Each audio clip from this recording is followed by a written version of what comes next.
Hi, we're back with Solutions 103. This is part 3, and we're looking at equations to represent single replacement reactions. Your assignment is Solutions 3, the worksheet, and when you're representing single replacement reactions, you have molecular, complete, and net ionic equations, just like with double replacement reactions. With molecular, everything is shown as a molecule. Complete ionic, everything is shown as an ion that's not a solid or a liquid. And then net ionic equations, everything of course is shown, only the non-spectator ions are shown. Okay, so we're gonna do an example, and we are gonna start with our aluminum nitrate, and that's aqueous, and we're going to add to it the magnesium solid, and we'd want to check and make sure that magnesium is above aluminum on the activity series.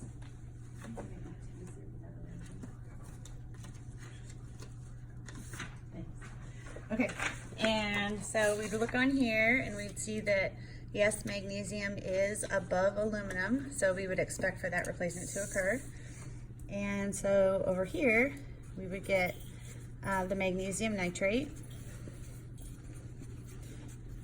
and aluminum would get kicked out by itself, so there's the aluminum solid. And so this is our molecular equation. We would balance, of course, and the challenge in balancing these is the nitrates. Over here we have 3, and here we have 2. So we're going to put a 3 right there to get 6 nitrates, and a 2 right there to achieve 6 nitrates on the left, and then 2 aluminums on the right, and 3 magnesiums on the left.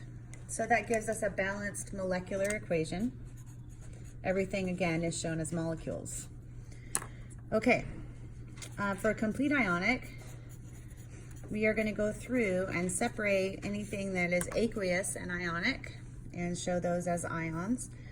So notice that the aluminum is aqueous, so we'd have 2Al plus 3 aqueous, plus 3 times 2 is 6 nitrates, aqueous, plus 3 magnesium solids makes 3 magnesium plus 2, and that's aqueous. And then of course we have 6 aqueous nitrates, and then we have 2 aluminum solids. And so all I did was just take the aluminum and bring it down here because I ran out of space. So the complete ionic, you can see, has all of the ions and the aqueous substances shown. And then we want to identify any spectator ions that we have. So a spectator ion doesn't change in charge or state of matter, and we would notice that aluminum changes from +3 to nothing here. Magnesium goes from nothing to +2, so we have a change on both of those, but the nitrates, of course, don't change. So our net ionic equation is just going to be bringing down the aluminums and the magnesiums. So we have our 2 aluminums at +3, plus 3 magnesium solids, and then we have 3 magnesium plus 2 aluminum solids. Yep, and that's balanced for mass.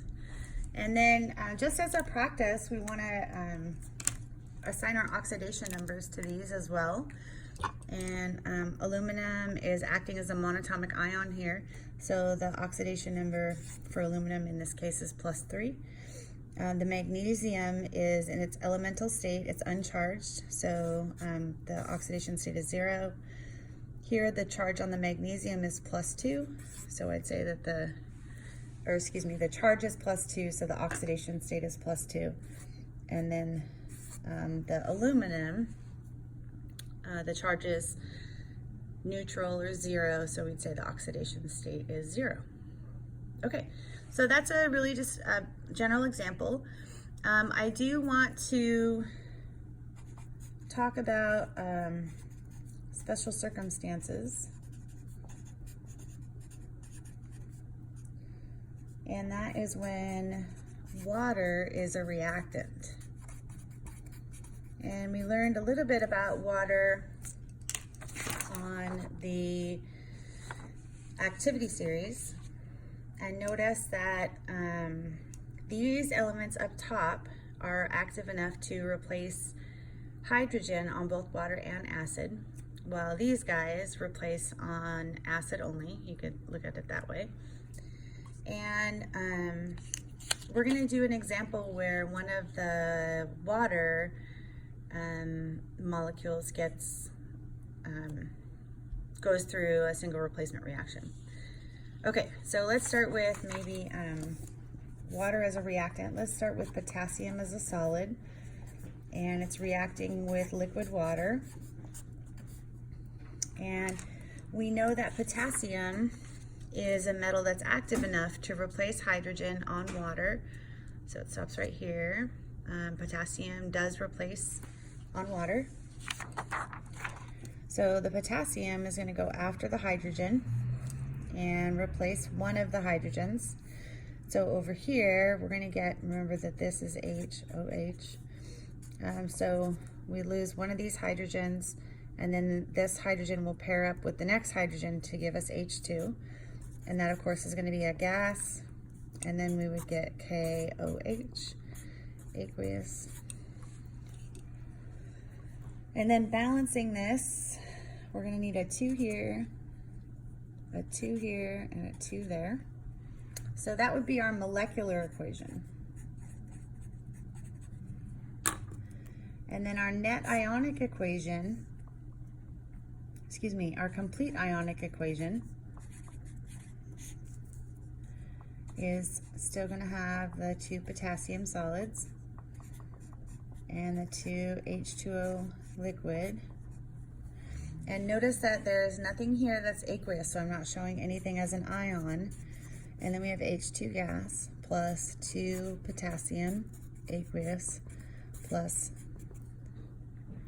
2 hydroxides aqueous. Okay, so all I did was just separate the potassium hydroxide out. And that's a 2 right there. And what I want you to notice here is that nowhere in the reactants does the molecular differ from the complete ionic equation. And the only way that the products are different is that the potassium hydroxide, or the product, its aqueous, is shown apart. Okay, now if you take a minute to look at this, you will also notice that there are no spectator ions. That potassium went from being a 0 oxidation number to +1. The water went from having 0 as its charge, where this would be -2 and these would be +1. And then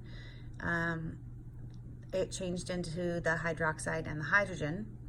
And so there were no spectators. So our net ionic is equal to our complete ionic. So there are no spectators. And this is true with all water as reactant reactions.